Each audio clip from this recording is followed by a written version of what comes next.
There's not that many video game franchises that have nosedive quality as hard as the Tony Hawk games. The series used to crank out masterpiece after masterpiece in the early days, but recently it's only produced some of the biggest failures in gaming. The last decent entry in the series was Proving Grounds back in 2007, which was 13 years ago.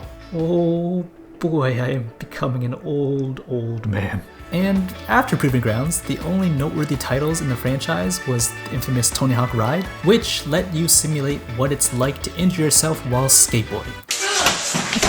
And of course, how could anyone possibly forget about Tony Hawk Pro Skater 5? But finally, in this godforsaken year of 2020, the video game gods have finally granted our wish for a good Tony Hawk game in the form of the new Tony Hawk Pro Skater 1 and 2 Remaster.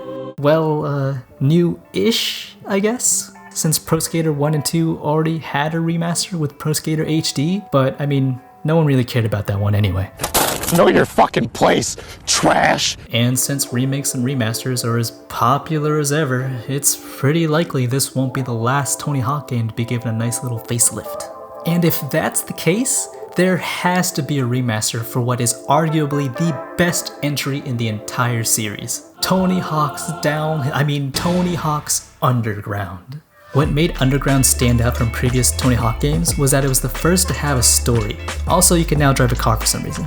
The basic premise of the game was that you make a custom character and try to work your way up from being a no-name skater from the rough and tough streets of suburban New Jersey to a bona fide skateboarding star, like a Chad Muska. The story was a great addition to the Tony Hawk formula because it added context to why we were doing all the challenges in each level. The arbitrary challenges of the previous games now all served a purpose to push the story forward. Now, that wasn't groundbreaking by any means, but the way Underground's story seamlessly weaved into the gameplay worked incredibly well, especially if you compare it to how bad adding story to some modern sports titles turned out.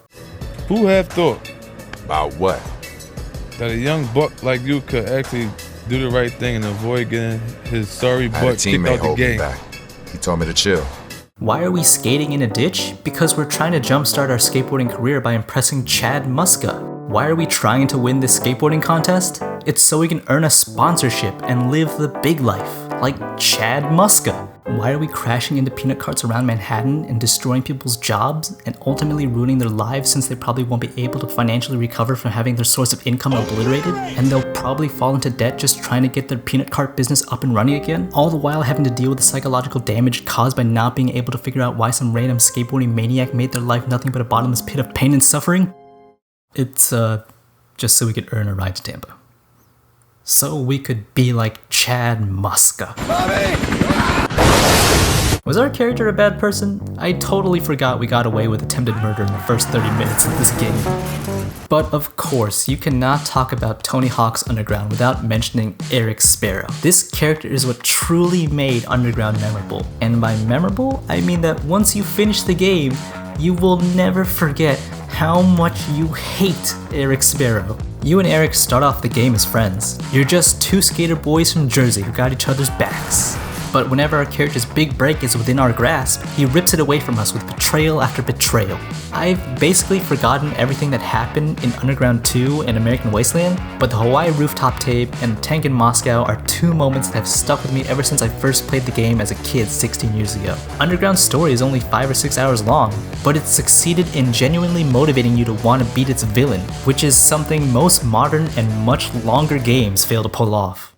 While I had a lot of fun with later entries in the Tony Hawk series, looking at them now, none of them holds up quite as well as Tony Hawk's Underground. New gameplay mechanics were introduced later on, like the Burt Slide and the Nail the Manual, that felt like gimmicks instead of substantial changes to the formula like getting off your board was in Underground. And I never got as invested in any other game's story as much as I did with Underground's. Would I like to see Thug 2, American Wasteland, and Project 8 get a remaster? Absolutely. But after this new Pro Skater 1 and 2 game, the one Tony Hawk game that deserves to be remastered next is Tony Hawk's Underground. Because, at the very least, I need to see the game's alternate ending where we knock out Eric Sparrow in stunning 4K.